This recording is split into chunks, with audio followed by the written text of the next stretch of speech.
Hello everyone, this is Alex Smith. Welcome to Knowledge the Ambition. स्वागत है आपका Knowledge the Ambition के session में। तो आज के इस सेशन में हम बात करने वाले हैं हिमाचल प्रदेश कैबिनेट मीटिंग के बारे में। ये मीटिंग जो है ये 24 मई सोमवार को हुई है और यहीं पर जो है वो काफ़ी बड़े फैसले लिए गए। इन्हीं 20 बड़े फैसलों की हम बात करेंगे इस वीडियो में।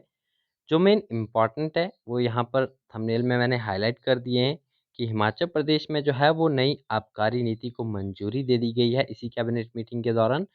और विभिन्न विभागों में जो है वो 100 से अधिक पद भरे जाएंगे।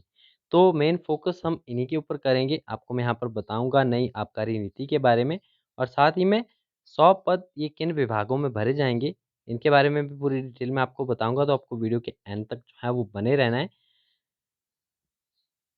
चैनल पर पहली बार आए चैनल को सब्सक्राइब भी ज़रूर कर लें, नोटिफिकेशन बेल को भी ऑन कर लें ताकि आने वाले सभी रेगुलर अपडेट जो हैं आप तक रेगुलरली पहुंचते रहें। तो चलिए स्टार्ट करते हैं। शुरुआत हम करते हैं नई आबकारी नीति से। तो बात थोड़ी यहाँ पर अल्कोहलिक चलेगी, तो आपको ध्यानपूर्वक ये देखना है। हिमाचल प्रदेश में जो है नई आबकारी नीति को मंजूरी दे दी गई है, इसी के बारे में हम पहले बात करेंगे, फिर आपको मैं जॉब वैकेंसीज की तरफ लेके चलूँगा। मुख्यमंत्री जयराम ठाकुर जी की अध्यक्षता में जो है वो सोमवार यानी 24 मई को आयोजित की गई थी कैबिनेट मीटिंग। कैबिनेट मंत्रिमंडल की ये बैठक जिसमें कई बड़े फैसले लिए गए हैं। हिमाचल प्रदेश में जैसा कि आप सभी जानते हैं कि 31 मई तक जो है वो कोरोना कर्फ्यू को बढ़ा दिया गया है।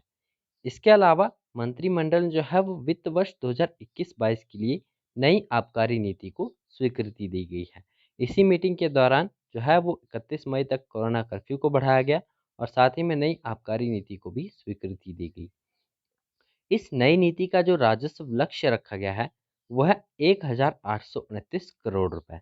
ये नई आबकारी नीति का राजस्व लक्ष्य है और वित्त वर्ष 2020-21 के मुकाबले ये 14% वृद्धि के साथ 228 करोड़ अधिक है।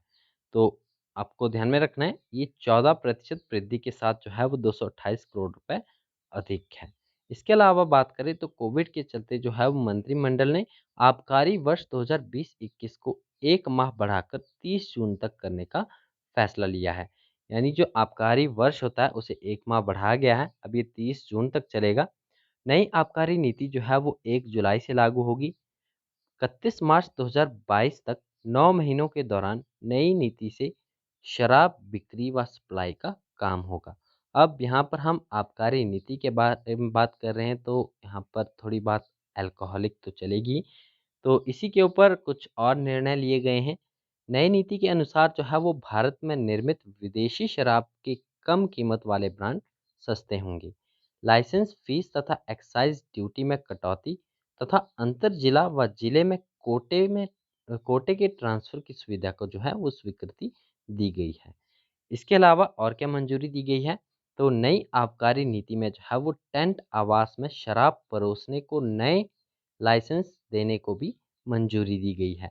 उत्पादन इकाइयों में विजिटर सेंटर में वाइन टेस्टिंग के लिए भी लाइसेंस की मंजूरी दी गई है। इसके अलावा वाइन टेस्टिंग फेस्टिवल को भी स्वीकृति दी गई है।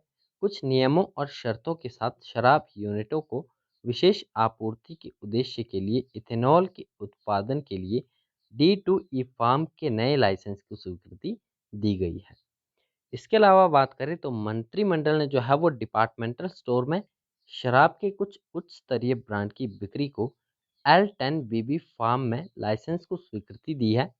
बार में शराब के कोटे में 50% की कटौती और CSD कैंटीन के लिए लाइसेंस फीस में भी कटौती का फैसला किया है।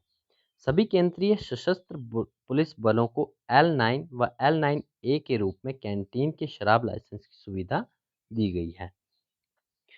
इसके अलावा जो है आबकारी पुलिस गठित होगी, ऐसा भी फैसला लिया गया है इसी मीटिंग में।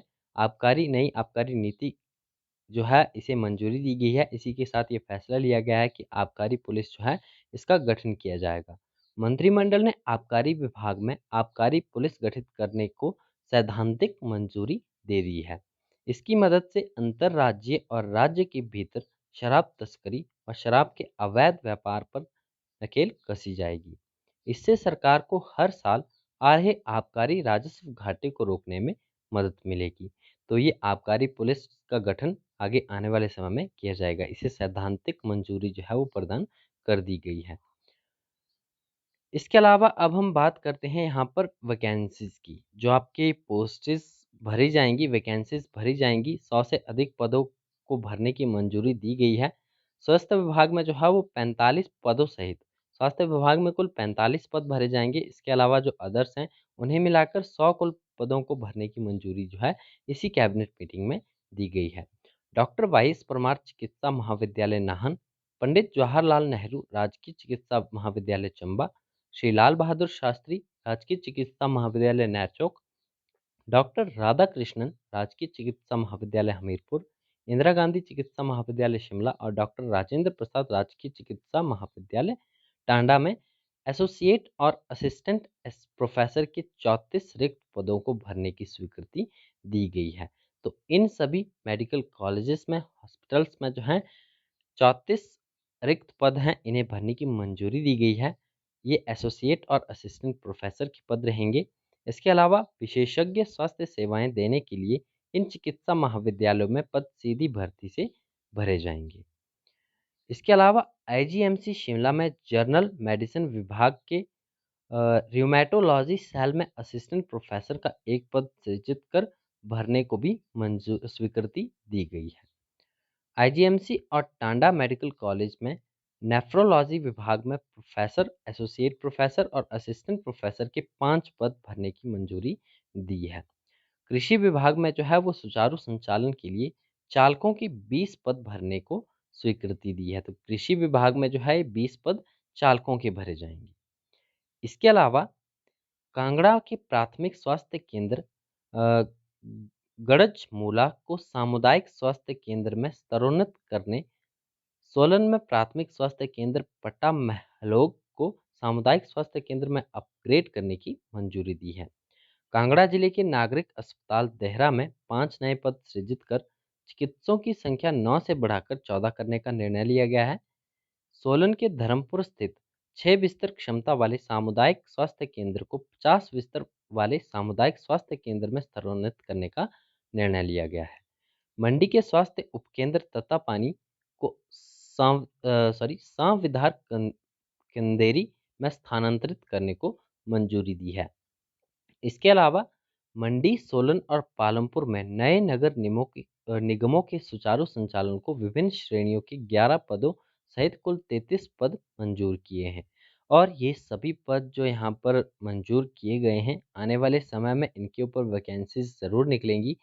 तो जिस प्रकार से आगे आने वाले समय में वैकेंसीज निकलेंगी, हम उन्हें यहाँ पर फिर से डिस्कस करेंगे। आपको जो है वो नोटिफाई कर दिया जाएगा। आपको जुड़े रहना है नॉलेज द एम्बिशन के साथ। आपको नोटिफाई यहाँ पर टाइम टू टाइम कर दिया जाएगा जब भी ये वैकेंसीज जो हैं वो फिल होना स्टार्ट होंगी। इसके अलावा बात करें तो बिलासपुर के श्री नैना देवी जी की टोबा संगवा तहसील सदर के खारसी तथा तहसील झंडूता के बदौल और रोहाल में प्रत्येक पटवार वृत्त के लिए पटवारी का एक पद और अंशकालिक कर्मचारी का एक पद के सृजन सहित नए पटवार वृत्तों के सृजन की मंजूरी दी गई है। कैबिनेट ने doctor Rajendra Prasad medical college Tanda में 4.28 करोड़ रुपए के से सीटी स्कैन 128 स्लाइस मशीन खरीदने को भी अनुमति दी है। मंत्रिमंडल ने जिला कांगड़ा की तहसील इंदौरा के ठाकुर द्वारा और चंबा जिले के तेलका में जरूरी पदों के सृजन सहित नई उप तहसील खोलने का निर्णय किया है। तो ये सभी फैसले जो हैं वो कैबिनेट मीटिंग में लिए गए, जो कि 24 मई सोमवार के दिन हुई। जिला कांगड़ा की उप तहसील नगरोटा सूरिया को स्तरोन्नत कर आवश्यक पदों के सृजन सहित तहसील बनाने का भी निर्णय लिया गया है। हिमाचल प्रदेश मंत्रिमंडल ने बजट 2021-22 में मुख्यमंत्री की घोषणा के अनुसार चारा विकास परियोजना के क्रियान्वयन के लिए नई योजना को स्वीकृति दी। प्रदेश में उच्च पैदावार वाली घास की सदाबहार किस्मों और चारे के लिए उपयोग किए जाने वाले पौधों का रोपण हो सकेगा। प्रदेश के किसानों और गौसदनों में बांटने को भी बढ़ावा देगी। उल्लेखनीय है कि गर्मियों में पशुओं के लिए हरे चारे का संकट बना रहता है। इन परियोजना के आरंभ होने से किसानों को जो है वो पशुधन के लिए साल भर हरा चारा उपलब्ध हो सकेगा। तो किसानों के लिए जो है ये किसान जो आपकी चारा विकास परियोजना है, इसे क्रियान्वयन करने के लिए जो है वो ये नई योजना की स्वीकृति भी इसी मीटिंग के दौरान दी गई। तो ये कैबिनेट के कुछ महत्वपूर्ण निर्णय थे। जिन वैकेंसीज की हमने बात की, उन पर आगे आने वाले समय में जो भी नोटिफिकेशंस निकलती है, किस प्रकार से वैकेंसीज ये निकलती है, उन पर हम आगे आने वाले समय में बात करेंगे।